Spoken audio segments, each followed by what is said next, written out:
Buen día nuevamente. Me alegra ver que en esta iglesia no hay muchos fariseos, porque los fariseos aman los primeros bancos, dice la Biblia. Entonces, en las iglesias bautistas ustedes van a ir y van a encontrar siempre que están de la tercera fila para atrás, por las dudas, ¿no es cierto? Cosa que me parece bárbaro. Bueno,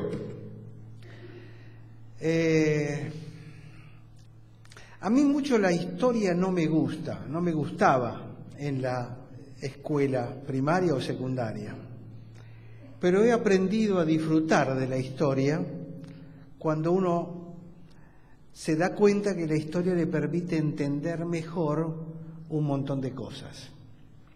Ustedes cantaron recién Quiero verte, así que prepárense, pónganse los anteojos. En la iglesia que pastoreé durante 10 años decían que cuando yo subía al púlpito tenían que ponerse las canilleras. ¿Vieron? Los jugadores de fútbol se ponen una protección acá adelante para las patadas. Entonces yo les sugiero que se preparen y se pongan las canilleras para el mensaje que traigo. Y después aguántensela. Ustedes me invitaron, me siguen invitando, así que aguántensela. Voy a compartirles a ustedes el mensaje a partir de otro de los profetas menores que están en la Biblia también. Es el profeta Ageo.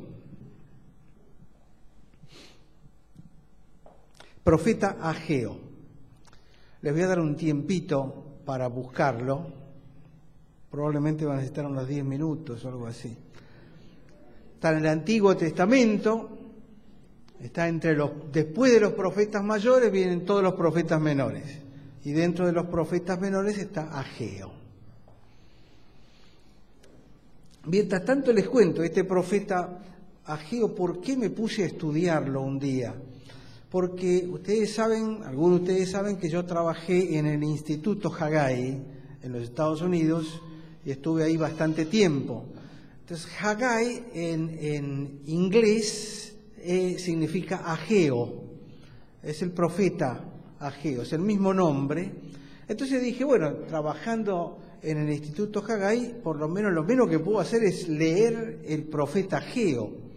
Que uno vio a estos profetas menores, los lee así rapidito como para decir leí la Biblia, pero llegar a leerlo en serio ya eso es otra cosa. Entonces descubrí que en el profeta Ageo hay básicamente 4 mensajes del profeta Ageo y es un libro, como ustedes ven, de un solo capítulo. Pero no lo voy a hacer todo. No, son 2 capítulos de una sola hoja. Pero voy a hacer los 2 primeros. Les aviso por las dudas para que anoten la fecha. En octubre yo voy a estar volviendo. Anótenla como para no venir ese día, si a ustedes les parece. Pero a lo mejor cuando vuelvo completo la cosa. Pero ahora vamos a hacer los primeros 2 mensajes de Ageo. Para poder entenderlos, necesito darles un poquitito del contexto histórico, para que puedan entender la cosa. Lo primero es así. Dios nunca quiso que Israel tuviera rey. ¿Por qué? Porque Dios había dispuesto que el rey de Israel iba a ser Jesucristo. Esto estaba previsto desde el principio de la historia. Lo que pasa que alrededor de 1200 años antes de Cristo, es decir, hace unos 3000 años más o menos, el pueblo de Israel empezó a pedir un rey y le dice a Dios, queremos un rey como todas las naciones vecinas. ¿Vieron? Todo el mundo alrededor tiene, pinta la casa de blanco, todo la pintaba de blanco. Todos los vecinos se deciden a ponerse un LCD grandote de 40 pulgadas, todos compramos un LCD 40 pulgadas. Somos así. Copiamos todo. Y el pueblo de Israel dice, nosotros también queremos tener rey. ¿Por qué los demás van a tener y nosotros no? Y Dios no quería. Finalmente, Dios dice, bueno, está bien, les voy a dar un rey de acuerdo a lo que ustedes quieren, lo pone a Saúl, Saúl es una gran frustración, después dice Dios, bueno, ahora ya vivieron lo que es un rey de ustedes, ahora les voy a poner un rey de acuerdo a mi corazón, lo pone a David. Con David la cosa fue diferente, y después David tuvo a Salomón, y Salomón se mandó todas las macanas que se mandó, tuvo un montón de hijos, el reino se divide, pasan los años. En el año 700, estábamos hablando del año 1000, en el año 721 cae el reino del norte de Israel, que es Samaria, y vamos llegando al 500 y pico, que es donde cae Jerusalén, y todo el pueblo de Israel es llevado al destierro, a Babilonia. 589 a.C. es cuando cae Israel. Cae el último rey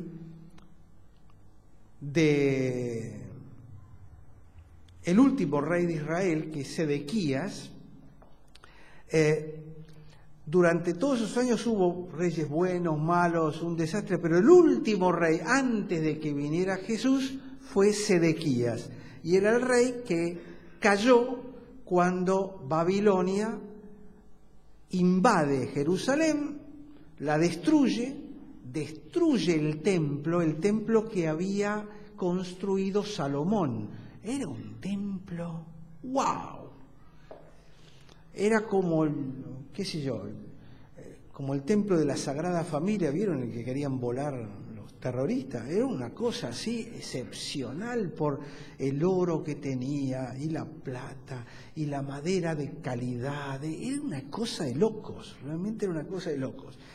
Y cuando vino Babilonia, primero se robaron todo, parecían los políticos, ¿no? Se sacaron todo del templo, se llevaron todo el oro, toda la plata, todo, y destruyeron el templo, destruyeron la ciudad, destruyeron las murallas, y se llevaron a los principales judíos, los más importantes, la gente más rica, más intelectual, los reyes, todos se los llevaron a Babilonia,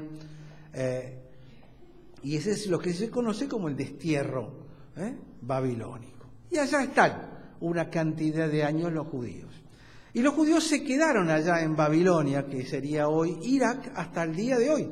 Hay una congregación de judíos muy importante que fue bastante diezmada de paso por este grupo ISIS en Irak. Muchos se quedaron allá. Pero la cuestión es que después de un tiempo,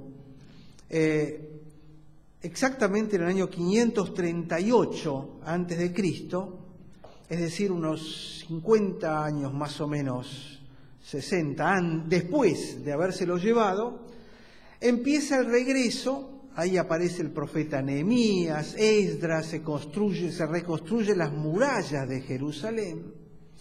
Pero en el 538 hay un decreto del rey Darío, que era persa. Es decir, al destierro se lo llevaron los babilónicos, pero en el tiempo del destierro, Persia, que sería Irán hoy, destruye a Babilonia, que sería Irak hoy, en ese tiempo, y Persia tenía una política diferente de Babilonia. Babilonia se los llevaba prisioneros, los persas preferían mandarlos de vuelta y que pagaran impuestos. Era otra mentalidad. Entonces, ¿qué pasa? En el 538, el rey Darío saca un decreto diciendo que vuelvan a Jerusalén, que se les devuelva las cosas de oro y de plata que habían robado del templo. Y un grupo de judíos, no todos, pero un grupo importante de judíos, volvieron. Felices, chochos de la vida, volvían a su Jerusalén, ya salían del destierro, volvían a su tierra, llegaron a la tierra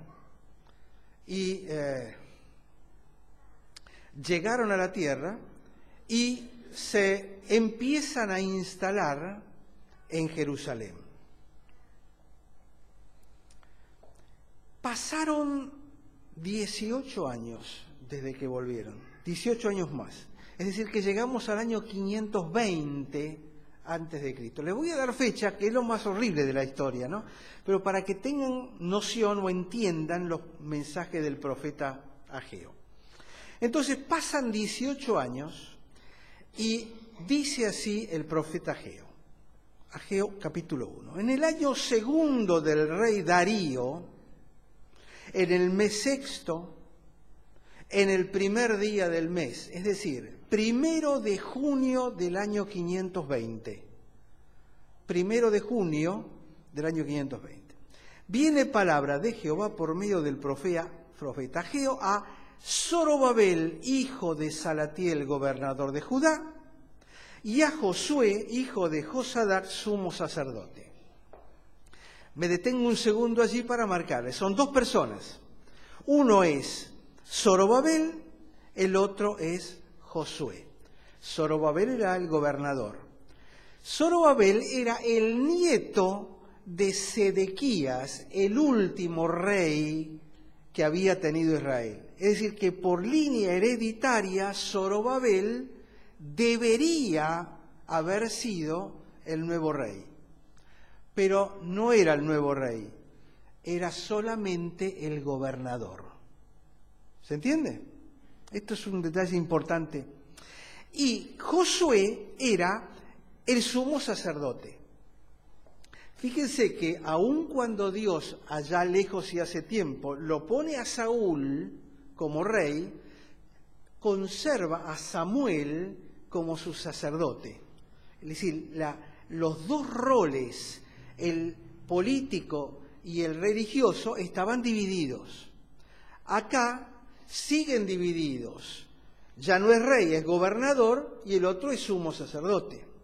Cuando viene Cristo, Cristo se convierte en rey y sumo sacerdote de nuestra fe. Es decir, esta es la enorme diferencia de lo que hace Jesús con respecto a todo el resto de la historia de Israel. Son pequeños detallecitos, pero que a veces no somos conscientes porque son como demasiado finos. Ahora, la palabra viene a los dos líderes de la comunidad judía, al líder político y al líder espiritual. Y les dice, versículo 2, así ha hablado Jehová de los ejércitos diciendo, este pueblo dice, no ha llegado aún el tiempo de que la casa de Jehová sea reedificada. ¿Qué quiere decir? Habían vuelto hace 18 años. ¿Cómo estaba el templo de Jerusalén? Tal cual lo habían dejado los babilonios hace 70 años. Hecho bolsa, para que entendamos en porteño. 3. Entonces vino palabra de Jehová por medio del profeta Ageo diciendo, ¿es para vosotros tiempo? ¿Para vosotros? Se los repito. ¿Es para vosotros tiempo? ¿Para vosotros? Se lo traduzco. Che, ustedes, ¿es tiempo de ustedes? Y ahora sigue. ¿De habitar en vuestras casas artesonadas? ¿Y esta casa está desierta? El anterior. Esta casa es la casa de Dios, es el templo. Lo que le está diciendo, che muchacho, así que ustedes dicen que este es el tiempo de ustedes, ¿no? Y de sus casas artesonadas. ¿Qué quiere decir? La palabra artesonadas literalmente en hebreo significa con paneles de tela en las paredes. Es decir, habían reconstruido las casas que se habían destruido, ellos volvieron hace 18 años, reconstruyeron la casa e hicieron unas casas, vaya a saber cómo, ¿no? Pero a las paredes estaban cubiertas con paneles, los techos, era un lujo, estaba divino. El rey le había dado un montón de cosas para que volvieran y reconstruyeran el templo. Ellos agarraron todo eso y se lo pusieron en las paredes de la casa. Las casas eran una belleza. Dios, si querés venir a visitarlos en casa, vas a ver qué bárbaro, qué lujo tenemos. Tenemos todo formidable. Y Dios dice, ¿y mi casa? Bueno, llegamos hace poco, hace 18 años llegaste, hermanito, ¿todavía seguís paneleando tu casa? Bueno, es que tuvimos que volver a sentarnos después de tanto tiempo y conseguir trabajo. Y ¿vieron todas esas excusas que siempre ponemos para prestarle atención a nuestras propias vidas e invertir en nosotros? Pero Señor, mirá qué casita tenemos. Sí, pero mi casa está desierta. No va nadie. No va nadie porque mi casa está destruida. Porque no tiene ni techo. Las paredes se rompieron, las columnas se aflojaron. Todo esto está destruido. Quiere decir que en 18 años estuviste prestándole atención a tu casita y a tu vida y a todas tus cosas, y a mí que me parto un rayo. Se los estoy poniendo en porteño, ¿no? Pero para que entendamos más cuál era la carga que Dios estaba trayendo sobre esto. Ustedes a lo mejor están pensando, no, la casa de Dios acá está muy linda. Bueno, acuérdense que la casa de Dios ahora es nuestro cuerpo. No hay un templo. La casa de Dios es donde habita Dios, que es en nosotros mismos. Entonces Dios dice, muchachos, ¿no será tiempo? Entonces dice el versículo 5, pues así ha dicho Jehová de los ejércitos, meditad bien sobre vuestros caminos. Dice, muchachos, vamos a analizar la vida de ustedes, vamos a ver dónde están, qué pasa con sus vidas. Mediten sobre vuestros caminos. Yo creo que a esta altura, si yo fuera alguno de ellos, yo estaría ya medio nervioso.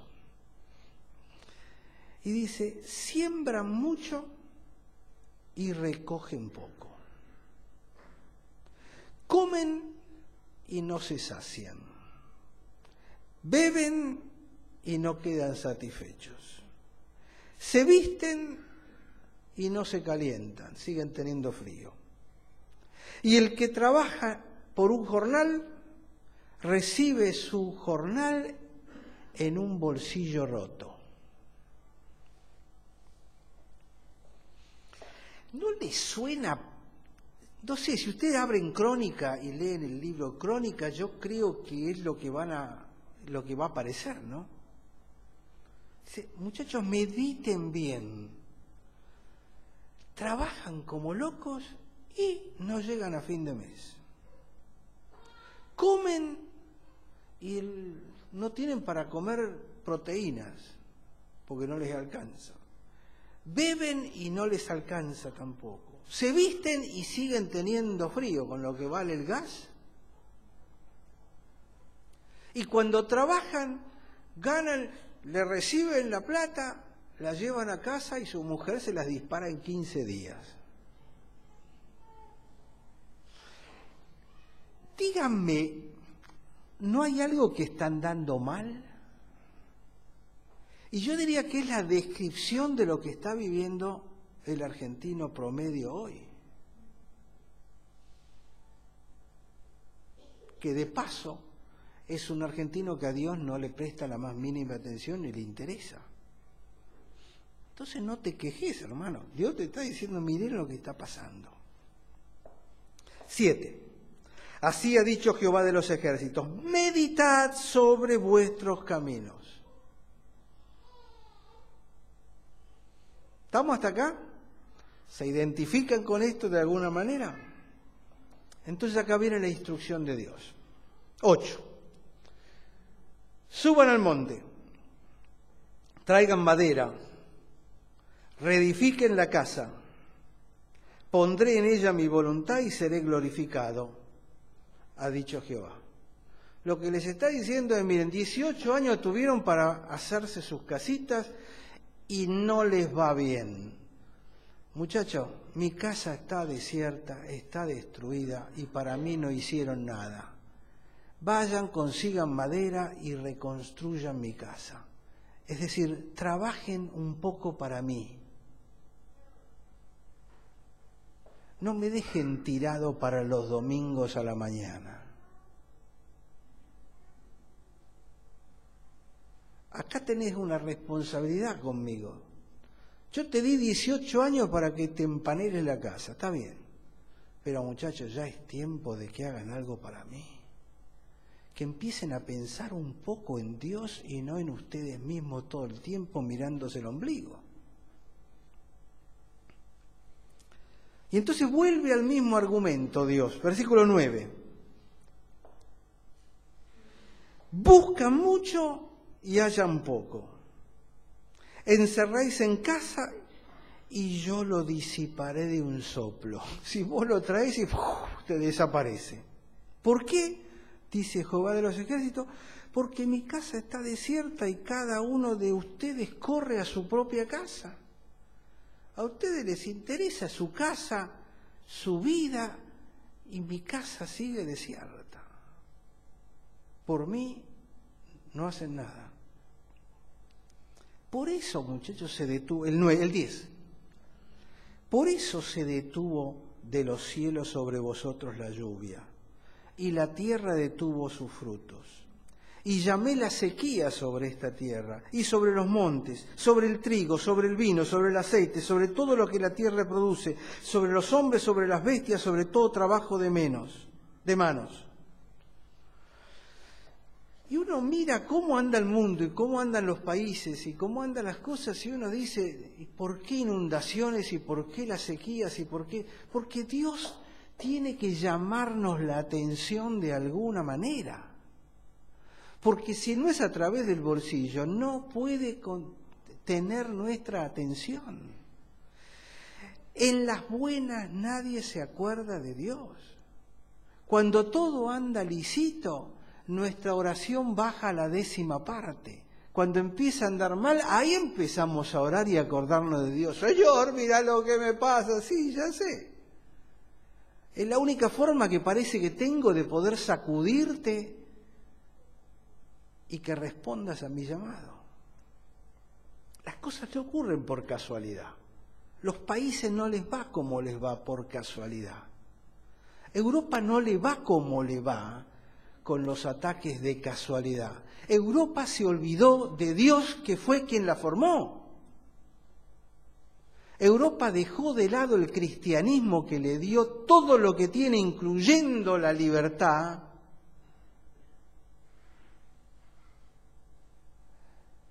y pensó solamente en apanelar sus casas. Y Dios le tuvo que enviar a todos estos locos para ver si de esa manera se acercan a Dios. Y yo creo que no se van a acercar.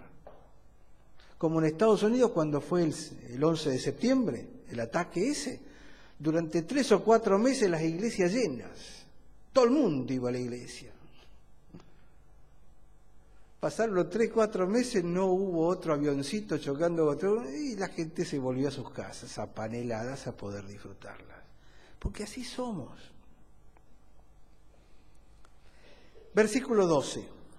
Y oyó Zorobabel, hijo de Salatiel, y Josué, hijo de Josadac, sumo sacerdote, y todo el resto del pueblo. Lo interesante es que este mensaje había sido solo a los 2 líderes. Y acá inmediatamente dice, oyó Zorobabel, oyó Salatiel y todo el resto del pueblo. Es decir, que el liderazgo de esta nación, que este Zorobabel y este Josué, que evidentemente estaban en la misma que el pueblo, en sus casas apaneladas, de pronto prestaron atención y dijeron, acá hay que hacer algo. Y estos 2 eran verdaderos líderes que mostraron su liderazgo en que transmitieron inmediatamente el mensaje a todo el pueblo y todo el pueblo escuchó la voz de Jehová su Dios y las palabras del profeta Ageo como le había enviado Jehová su Dios y temió el pueblo delante de Jehová. Escucharon la voz de Dios, pensaron y meditaron en los caminos y en lo que estaba pasando y dijeron, ¿sabés qué? Tiene razón Dios.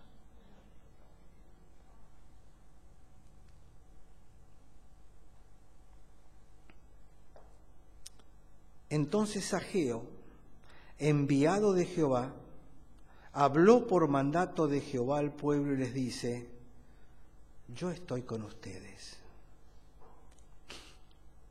Fíjense, no les reprochó más las casas apaneladas. Como escucharon y temieron y se arrepintieron, inmediatamente Dios les dice, yo estoy con ustedes. Como está siempre, yo no los estoy abandonando. Pero para que Dios dijera eso tuvo que haber un arrepentimiento de corazón de parte de toda esta gente. 14. Y despertó Jehová el espíritu de Zorobabel, hijo de Salatiel, gobernador de Judá, y el espíritu de Josué, hijo de Josadac, sumo sacerdote, y el espíritu de todo el resto del pueblo, y vinieron y trabajaron en la casa de Jehová de los ejércitos, su Dios. 15. En el día 24 del mes sexto, en el segundo año del rey Darío, el 24 de junio del 520. El mensaje había llegado el 1 de junio del 520 a los dos líderes. El 24 de junio del 520, todo el pueblo estaba empezando a trabajar. 23 días. Esto es liderazgo por parte de los líderes. Y esto es un corazón sensible a la palabra de Dios por parte de todo el pueblo. Que dice, tiene razón Dios, vamos a reconstruir su casa. Ya pasamos demasiado tiempo invirtiendo en nuestras propias vidas.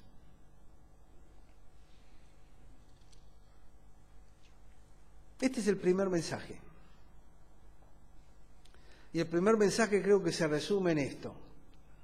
Creo que ustedes están en una etapa de transición como iglesia, donde tienen que ser sensibles, mirar sus propias vidas, qué es lo que está pasando, desde el punto de vista material y desde el punto de vista espiritual. Y Dios dice, ¿y lo mío qué? Ojo, cuando dice lo mío no significa la iglesia, significa mi reino qué. ¿Qué estás haciendo en mi reino? ¿O estás preocupado o te parece que con venir el domingo a la mañana alcanza para cumplir con mi reino? Dios acá respondió y la gente respondió inmediatamente. Capítulo 2. Dice, en el mes séptimo, a los 21 días del mes, es decir, día 21 de julio, 24 de junio todo el mundo empezaba a trabajar, 21 de julio, 20 días más tarde, 3 semanas había pasado, viene la palabra de Dios de nuevo. Eran 20 días que habían estado trabajando, 3 semanitas. Los judíos los sábados no trabajan, así que quiere decir que habían pasado 18 días de trabajo, nada más. 2. Habla ahora a Zorobabel, hijo de Salatiel, gobernador de Judá, y a Josué, hijo de Josadac, sumo sacerdote, y al resto del pueblo, diciendo, hablale a todos. ¿Quién ha quedado entre vosotros que haya visto esta casa en su gloria primero? ¿Y como la ves ahora? ¿No es ella como nada delante de vuestros ojos? Déjenme explicarle qué significa esto. Dice, ¿quién quedó de ustedes, de aquellos que conocieron el templo de Jerusalén, del templo de Salomón, aquella belleza? Es decir, ¿quiénes son los viejos? Habían pasado 70 años. Hacía 70 años que se había roto todo el templo. Entonces, tenía que ser gente mayor de 70 años para haber visto el templo de Salomón. A ellos se estaba dirigiendo. Y dice, ¿quién ha quedado entre ustedes que haya visto esta casa en su gloria primera? Debían ser muy poquitos. ¿Cómo la ven ahora? Y yo me imagino a todos los viejos, como somos los viejos, nada que ver. ¿Tú sabés lo que era aquello? Porque era tan linda. Había tanto oro y la madera, y era una cosa loco. Y vos ves esto, y qué sé yo, te da calambre ver esto. Porque en aquellos tiempos la cosa era buenísima, pero esto de ahora te deprime, Dios.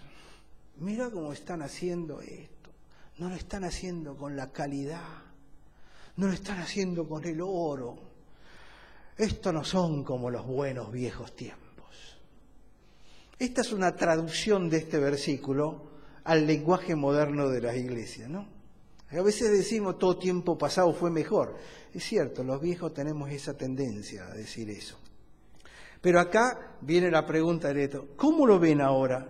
¿No les parece como nada delante de vuestros ojos? Y yo me imagino a todos los viejos cabeceando y diciendo, sí, la verdad que esto no da ganas de mucho. 4. Pues ahora, Zorobabel, esfuérzate, dice Jehová. Esfuérzate también, Josué, hijo de Josadac, sumo sacerdote, y cobra ánimo. Pueblo, todo de la tierra, dice Jehová, y trabajen, porque yo estoy con vosotros. Y vuelta la promesa. ¿Es una porquería lo que ven? Yo estoy con ustedes. Esfuércense, cobren ánimo. ¿Por qué? ¿Por qué voy a cobrar ánimo? Si la cosa no es tan linda como era. 5. Según el pacto que hice con ustedes cuando salieron de sus Egiptos, de sus cautiverios personales, allá lejos de hace tiempo antes de que se convirtieran. Yo hice un pacto con ustedes, cuando ustedes salieron, se entregaron a mí, vinieron a mí, yo hice un pacto. Mi espíritu estará en medio de ustedes, no teman. Esta es una promesa que Dios nos ha hecho cuando nos hemos convertido. Esta es una promesa que le hizo a esta iglesia también. Yo estoy con ustedes. Porque así dice Jehová de los ejércitos, el 6. De aquí a poco yo haré temblar los cielos y la tierra, el mar y la tierra seca, y haré temblar a todas las naciones, y vendrá el deseado de todas las naciones. Lo que Dios está diciendo es, dentro de poco tiempo, esto era el año 520 a.C., Cristo vino 520 años después. Es decir, pero para Dios, ¿qué son 500 años? ¿No? Es decir, de acá a poco va a venir el deseado. Si lo que ustedes están construyendo hoy, este templito que les parece feo, este templito va a venir el deseado de todos nosotros, vendrá y llenaré de gloria esta casa, ha dicho Jehová de los ejércitos.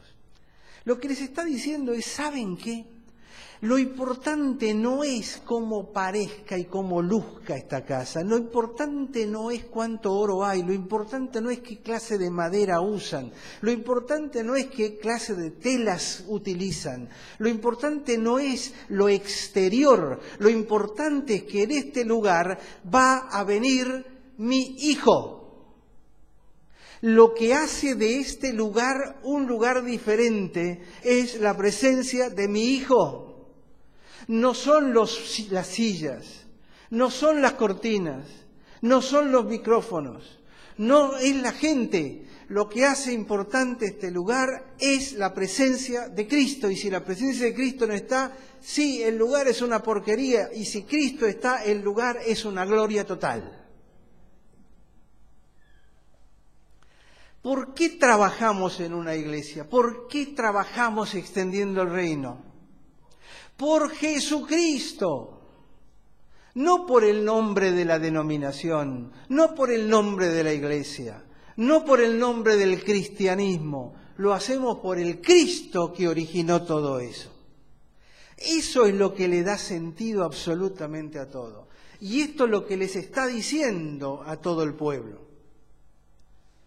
Y es interesante que este templo tampoco sobrevivió y fue destruido. Y después fue Herodes el que construye el tercer templo, que es al cual Jesucristo entró. Toda la historia del Nuevo Testamento se da en el templo de Herodes, no en este. Este también había sido destruido. Pero el plan de Dios era, este es el lugar donde va a entrar. Así que no se desanimen si las cosas no están hermosas. Cobren ánimo. No importa si a lo mejor falta esto, falta lo otro, esto es imperfecto y se podría hacer mejor. ¿Saben qué? Si Cristo está, todo es perfecto. Si Cristo no está, todo es una porquería. Lo que tiene que estar en el centro del corazón y de la mente de cada creyente es si Cristo está o Cristo no está, si Cristo es predicado o Cristo no es predicado.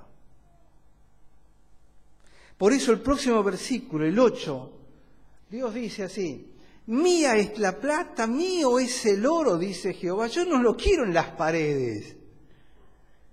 Si yo lo quiero en las paredes, yo lo pongo, porque todo el oro y toda la plata y todo el platino y todas las piedras preciosas son todas mías. ¿Qué, me vas a dar vos el oro y la plata? No, dice, son mías. La gloria postrera de esta casa será mayor que la primera. Es decir, este templo va a ser más lindo y más glorioso que el templo de Salomón con toda su gloria, ha dicho Jehová de los ejércitos. Y voy a dar shalom en este lugar, dice Jehová de los ejércitos. Voy a dar paz en este lugar. ¿Por qué? Porque acá va a estar entrando el deseado de las naciones. Porque acá va a estar Cristo. Y cuando Cristo está, el shalom de Dios, la paz de Dios, reina, no solo en los corazones, sino en las relaciones interpersonales.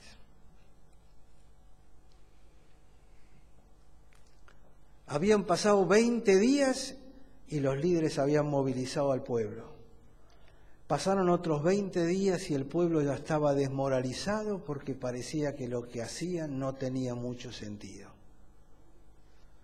Primero vino Dios y le dice: muchachos, acuérdense de mí. Se acordaron.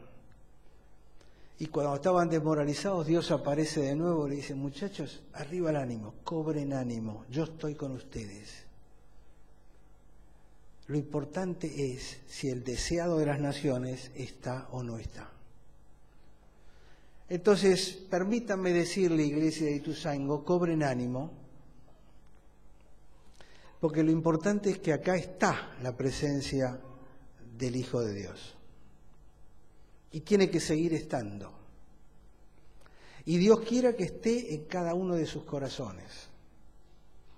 Y Dios quiera que esa presencia del Señor les dé el ánimo para compartir la paz que aparece cuando Cristo está en los corazones de muchas otras personas. No se sienten tranquilos y cómodos en sus casas disfrutando la casa panelada. No se conformen con llevar una vida buena, honesta y decente. Cobren ánimo y vivan a Cristo en sus vidas cada día más, hasta el día que estemos en su presencia. Porque lo que nos hace diferentes es la presencia de Cristo. Y ese Cristo no es alguien para visitar y adorar una vez por semana. Es alguien con el que tenemos que tener relación permanente todos los días. ¿Amén? ¿Vieron que no fue tan fuerte? Cobren ánimo. Arriba el ánimo, porque Dios les dice: yo estoy con ustedes. Quiero que lo repitan conmigo. Yo estoy con ustedes. ¿Lo creen? Yo estoy con ustedes. y que eso se grabe en sus corazones y en su mente, porque eso hace toda la diferencia. Pero Señor, yo que mirá yo estoy con ustedes. Que sea una realidad y una bendición. Oremos.